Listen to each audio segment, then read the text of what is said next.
सो hello everyone, welcome और welcome back to my channel. So guys, आज मैं आपके साथ ये बहुत ही simple college and office wear kurti की कटिंग एंड स्टिचिंग शेयर करूंगी। सो गाइज़, अगर आपको सिंपल एंड बेसिक स्टिचिंग भी आती है तब भी आप इस तरह की कुर्ती को काफ़ी इजीली डिज़ाइन कर सकते हैं। एंड साथ ही में गाइज़, अगर आपको मेरी वीडियो थोड़ी सी भी अच्छी लगी हो तो प्लीज़ चैनल को लाइक एंड सब्सक्राइब ज़रूर कर लेना। तो वीडियो स्टार्ट करते हैं। तो यहाँ गाइस एक हमने शॉर्ट कुर्ती बनानी है, जिसके लिए हमने अराउंड 2 मीटर के करीब ये प्रिंटेड फैब्रिक लिया है, जिस पर इस तरह छोटे छोटे से फ्लावर्स प्रिंट हैं। एंड इस फैब्रिक की गाइस जो फैब्रिक विड्थ है वो काफ़ी ज़्यादा दी गई है। एंड इसी में हमने 2 मीटर में अपनी शॉर्ट कुर्ती को पूरा रेडी कर लिया है। एंड इस फैब्रिक की क्वालिटी की बात करें तो ये काफ़ी light weight and soft fabric है। थोड़ा सा ये जॉर्जेट टाइप में फैब्रिक है। एंड आप चाहें तो अपनी चॉइस के अकॉर्डिंग किसी अदर फैब्रिक पर भी इसको डिज़ाइन कर सकते हैं। सबसे पहले हमने फैब्रिक को फोल्ड करके इसको रख लेना है और हमने इसकी टॉप पार्ट की कटिंग करनी है। तो टॉप पार्ट की कटिंग के लिए हमने यहाँ 15 इंच पर मार्क कर लिया है। एंड मार्क करने के बाद हमने कोटी के पार्ट्स को इस तरह से कट करके निकाल लेना है, इस तरह से। एंड कट करने के बाद गाइज हमने इसकी कोटी की लेंथ और विद मेजर करनी है। तो यहाँ हमने कोटी की जो लेंथ ली है वो 15 इंच ली है। एंड विद हमने यहाँ कोटी की 9.5 इंच के करीब ली है। हमने लेंथ और विद मेजर करने के बाद अब हमने इसकी मेजरमेंट की मार्किंग कर लेनी है। तो सबसे पहले हमने 7 इंच शोल्डर के लिए मार्क कर लेना है। एंड 1 इंच के करीब हमने शोल्डर डाउन के लिए वही मार्क कर लेना है।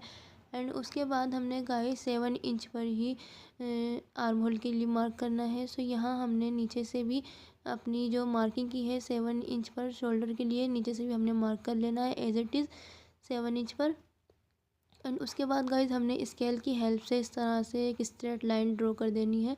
तो लाइन को स्ट्रेट करने के बाद अब हमने बस्ट के लिए 8 इंच पे मार्क कर लेना है। एंड उसके बाद गाइज हमने वेस्ट के लिए 7 इंच पे मार्क कर लेना है। अब हमने ये सारी मार्किंग कंप्लीट कर ली है।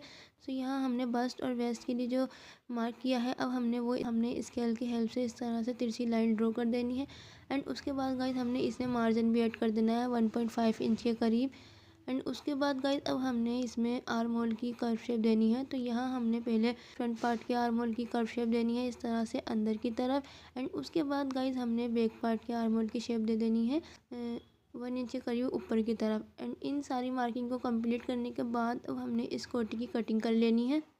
सो टॉप पार्ट की कटिंग करने के बाद अब हमें नेक की स्टिचिंग करनी है। तो सबसे पहले हमने ये बुकरम का नेक ले लिया है, जिसको हमने पहले से ही कट कर लिया है। तो यहाँ हमने नेक की जो विद ली है वो 7 इंच ली है, और जो हमने नेक डीप लिया है वो भी हमने 7 इंच लिया है। ये जो हमारा नेक है वो हमारा सिलने के बाद 6 इंच का रह जाएगा। एंड इसके बाद गाइज यहाँ हमने 1 इंच का इसमें बुकरम में मार्जिन भी ऐड कर लिया है।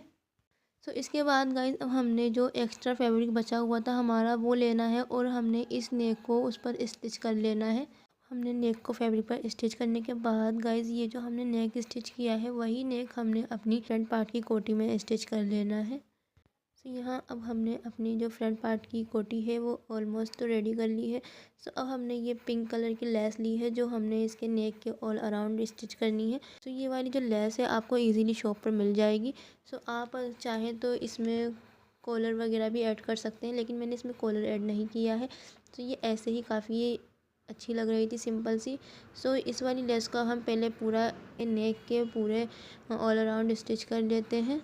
एंड यहाँ गाइज आप देख सकते हैं कि हमने अपनी लेस को थोड़ा अंदर की तरफ नेक में दबाते हुए लगाना है। एंड जो इसका डिज़ाइन बना हुआ है वो हमने ऊपर की तरफ निकालना है अपने नेक के ऊपर।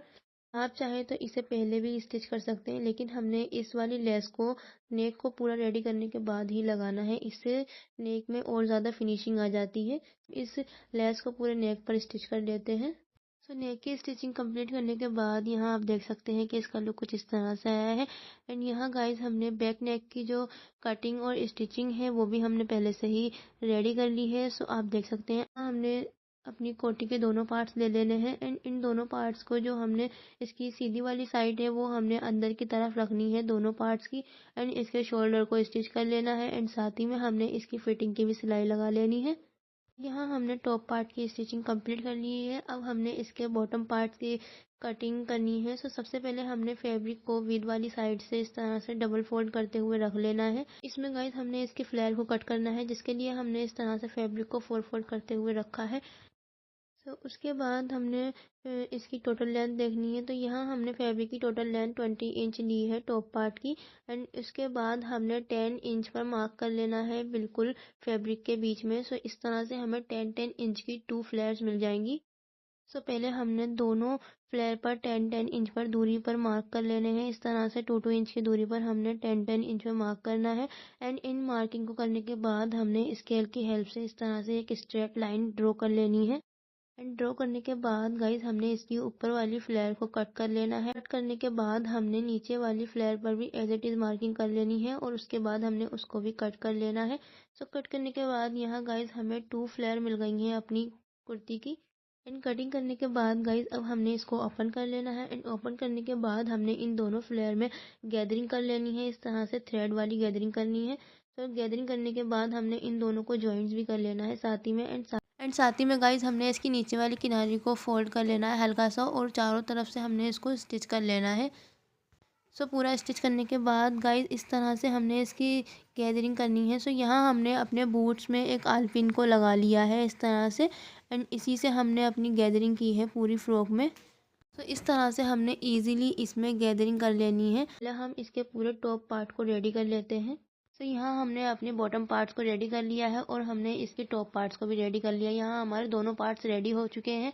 अब हमने इसकी स्लीव्स की कटिंग करनी है। तो स्लीव्स को हमने पहले से ही कट कर लिया है। अब हमने इसकी लेंथ मेजर करनी है स्लीव्स की। तो स्लीव्स की जो हमने लेंथ ली है वो 21 इंच ली है। स्लीव्स को मोरी पर से इस तरह से फोल्ड कर लेना है 1 इंच के करीब। एंड फोल्ड करने के बाद गाइज हमने इसमें स्टिचेस लगा लेनी है। तो स्टिचिंग करने के बाद आप देख सकते हैं कि हमने अपनी स्लीव्स को फोल्ड करके स्टिच कर लिया है। कि हमने इलास्टिक ली है जो हम अपनी स्लीव्स में ऐड करेंगे। सो हमने इलास्टिक को 8 इंच के करीब लिया है। सो 8 इंच के अराउंड ही हमने अपनी स्लीव्स में ये इलास्टिक डालनी है। इस तरह से ये हमने 8 इंच पे मार्क कर लिया है। एंड इसके बाद हमने इस इलास्टिक को अपने जो हमने स्लीव्स का नेफा स्टिच किया है उसमें हम डाल लेते हैं इस तरह से। एंड डालने के बाद गाइस जहाँ से इसके जॉइंट्स हैं इलास्टिक के वहाँ से हमने इसकी किनारी पर से स्टिचिंग को पक्का कर लेना है इलास्टिक को। इस तरह से हमारी जो इलास्टिक होगी वो नहीं निकलेगी। एंड साथ ही में गाइस हमने अपनी दोनों स्लीव्स की फिटिंग भी लगा लेनी है।